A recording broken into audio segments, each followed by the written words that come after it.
soul. Welcome to the Salt Strong Podcast, disrupting fishing entertainment as you know it. Prepare to laugh. Prepare to get to know fishing legends in a whole new and unfiltered way. And on occasion, you might even learn a thing or two about fishing. Here's your host, Joe Simons. Like diamonds. The biggest regret I have is not telling anyone this. Hey everybody, Joe Simons, like diamonds, Salt Strong UNCHURCHED, back again. We're here talking about regrets. And there is certainly someone who needs to hear this. I prayed over this. I felt like I was called to share this today. And there is someone right now, maybe it's you listening, that truly needs to hear this. And it really is about regrets. And it's also about not doing it alone. And here's what I mean. I've shared quite a few times about my anxiety attacks. That was something that I dealt with for about 14 years. I don't know an exact start date and end date because it didn't really happen just like that. It did come abruptly, and it did, kind of end somewhat abruptly, but it didn't just end in it wasn't like a flip of a switch, right? Like a snap of a finger, and it was just gone. It just all of a sudden one day it did kind of not bother me as much, and then the next day a little bit less, and then all of a sudden one day I woke up and I was like, man, I don't really have any anxiety anymore. The stuff that used to bother me I don't even care about it anymore. And there wasn't this just, take the red pill and all of a sudden it's gone type of a deal. But I've shared all of that on quite a few podcasts and my struggles and how I overcame it and some of the secrets, if you will, that I wish someone had shared with me. And I get a lot of feedback and a lot of questions. And there's been, I'm going to say about a dozen now. So let's just say 10 to 12 people over the last 2.5 years, ever since I went public with that one video on YouTube that's got, I don't know, now 30 or 40,000 views on it about the 3 ways to overcome anxiety attacks for good without using drugs. And there's been these 10 to 12 people that they reached out to me in such a way, it impacted me, and I could relate with them so much. And then they asked me, hey, can I just talk to you? And I obviously I can't say yes to everyone who asked that, but there was something about the request and their message and the way they shared their story that just, man, it's like, you know what? If I was in their shoes, you could tell they needed someone to talk to. And in almost every case, I asked them a series of questions and kind of just, hearing their story and what causes their anxiety and when it's bad, when it's good, when does it go away? Does it ever go away? And then one other question I always ask is, who else have you told about this? And then I get quiet. So who else have you told about, your anxiety? And most of the time they say, I haven't really told anyone. I'm so embarrassed. And it was a stretch for me to reach out to you, but I just felt like, I could trust you from your video and I greatly appreciate that. And here is my regret. And I shared this with everyone I've talked to personally. My regret is not telling someone earlier. I believe you can't do this alone. You can't do life alone. It's why God, gave Adam and Eve. He put 2 and 2 together. And when Noah was, getting everything ready for the ark, it wasn't like he said, get one of each animal. He said, get 2. I mean, you can't do this whole thing alone. You can't do life alone. That's why we need community. That's why we need other people. That's why we need churches, why we need congregations, why we need friends and relationships, is you can't do it alone. And here's what's crazy. The few people who had told someone about their anxiety, guess what happened? In 100% of the cases, and this is the same with me, as soon as they finally just went out on a little bit of limb or maybe just hit rock bottom and said, I got to tell someone, besides like a physician, when they finally told a friend or family member, immediately that person was just like, oh my gosh, you won't believe this, but that same thing happened to me. And all of a sudden, boom, this bond was created. And now they were able to share stories and share things that have worked. And it was the same with me. I hid it from everyone. I hid it from the girls I was dating in a real serious relationship. I hid it from my parents. Like, I was just so embarrassed to tell anyone because I thought it was going to make me look weak. That was another reason I was so afraid to share that video on YouTube about dealing with anxiety attacks. because I was afraid that people were going to make fun of me, and it was going to make me look weak, and that I was wasn't tough enough to handle a little anxiety or fear, whatever it was.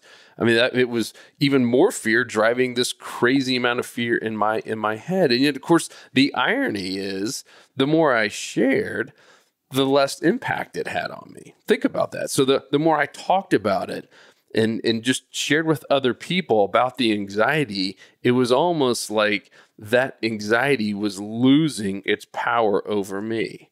And I know there were some other things that happened that I shared in that video in terms of other things from breathing techniques and putting, God first for the first time, or not the first time, but in a long time in my life.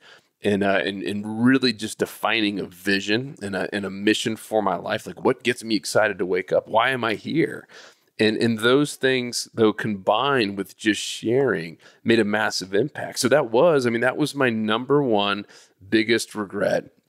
Because it took 14 years of my life, and not to say that I could have gotten over it in a week or a month or even a year. I don't know. I know everything happens for a reason, but I wish I had shared with someone earlier. I was just so embarrassed to tell anyone. And I told a doctor just because I thought I was dying. Because when you first have a real full on like anxiety panic attack, you feel like your heart's about to bust through your chest and you feel like you're going to die.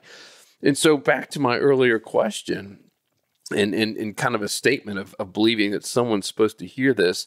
What's on your chest? What's weighing on your shoulders? What's something that's just been bothering you, something you think about every day? Because I did. I woke up every single morning thinking about anxiety and hoping it wasn't going to hit that morning.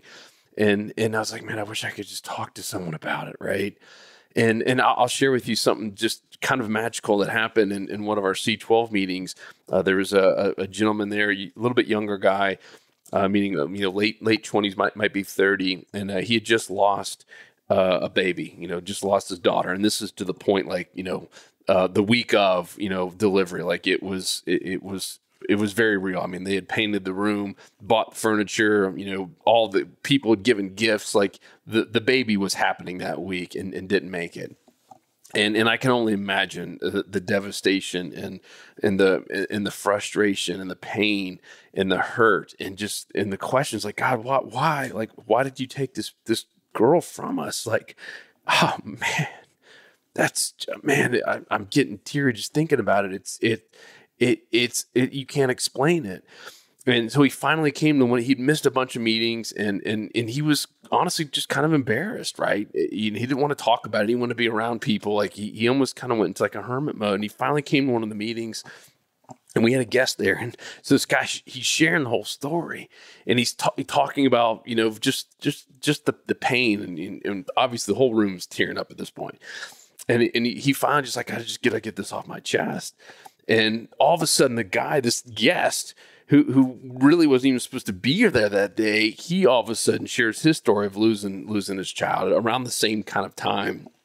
And wow, the two just bonded, and obviously the whole room was bawling at this point. And it was just like, wow. I mean, just by going out on a limb and sharing that story, it's amazing that in almost every case, the person you share it with, assuming it's someone that you trust and that you have some kind of close connection with, maybe even you don't, maybe you just feel called to share what's going on with a complete stranger, but normally it's with someone that you love and trust and have a current relationship with. But in almost every time, that person you share it with either knows someone who's dealing with that same thing or has dealt with it themselves. That's what I found over and over and over again from everything I've ever shared that I was struggling with. It was almost like God put us together, and all of a sudden it's like, wait a minute, you struggled with this before? I remember telling my parents about the anxiety. They were one of the first people I finally just broke down and told them.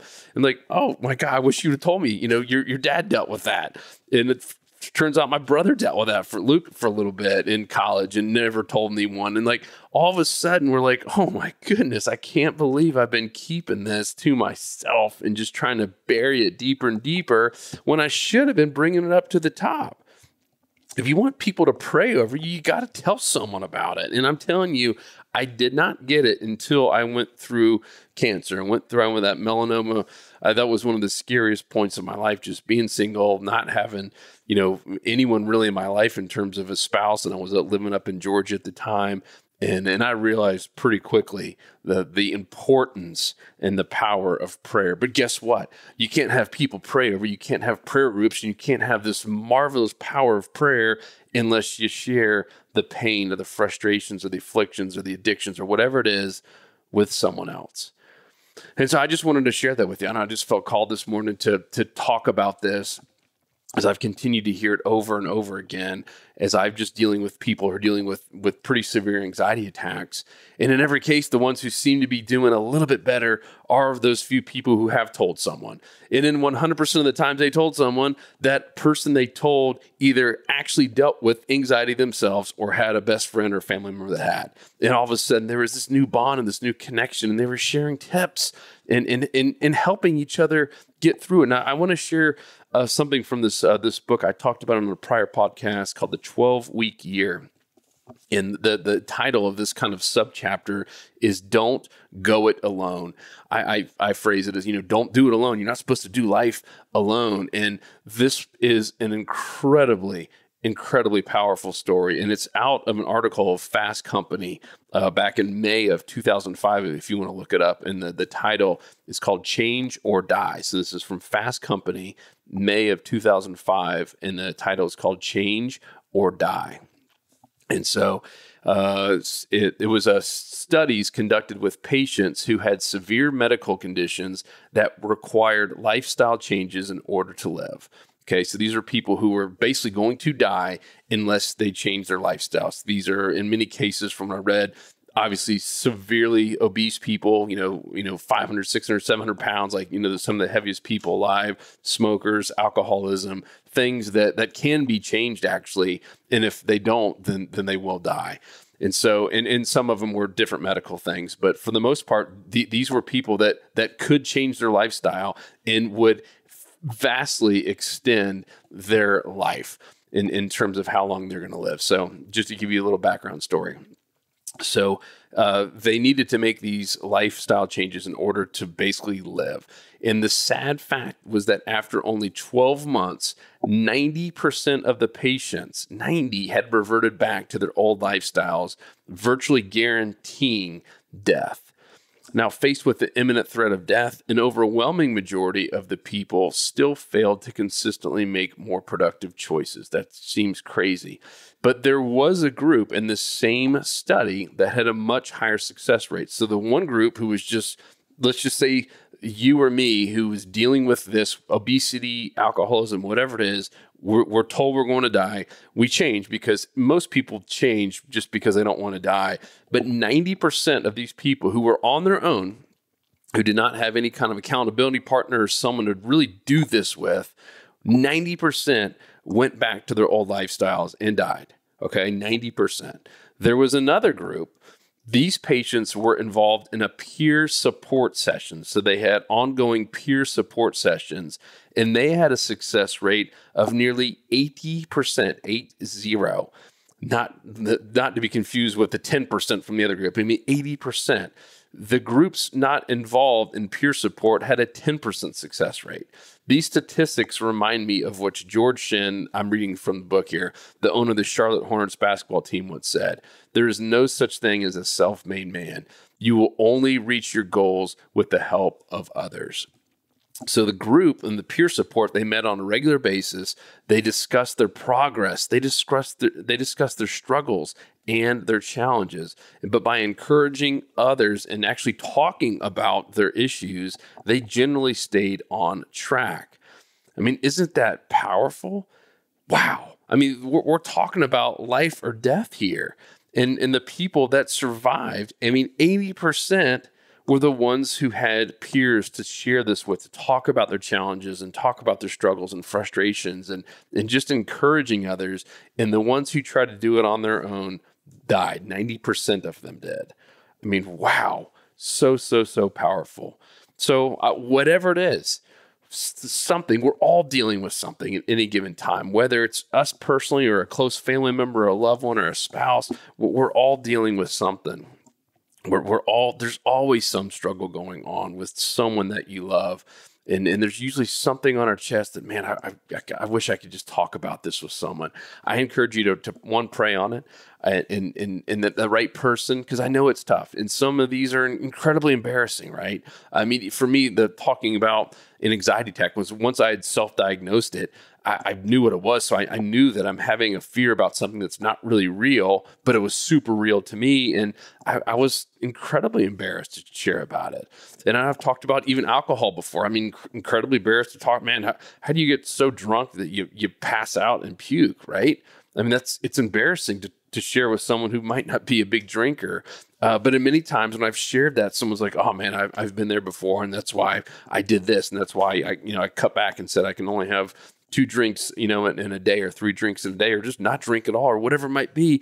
But I'm just telling you, when you go out on a limb and you share it with a trustworthy person, you will be shocked at the magic that happens. And you will be shocked at how much quicker that you either recover or get over the issue or over the pain or over the suffering or whatever it might be. And so anything from losing a loved one, to losing the child like my buddy did, to anxiety attacks, or to cancer, to anything that's on your mind and that you're struggling with.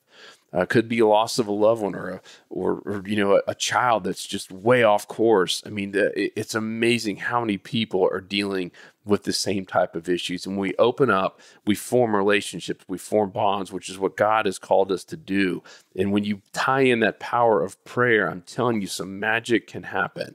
And it can't happen unless you share it with someone. You can't do it alone. Don't go it alone. I hope this was helpful. I pray, like I do before every single one of these, that this hits the right person. If there's anything that I can be doing to pray over you, or any questions you have, hit me up. My private email, joe@saltstrong.com. That's joe@saltstrong.com. I would love to hear from you.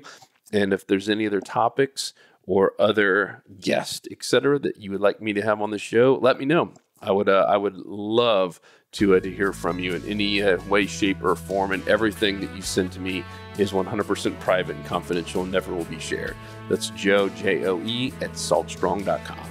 Talk to you guys in the next episode. Love ya. 'Cause fishing, it's in my soul. It was passed down to me from the days of old. Find us on the water if there was a way. Said my papa, he wrote the book on catching big reds and 20-pound snook. I wish I knew all the things he knew today. For he's the reason why we are this way.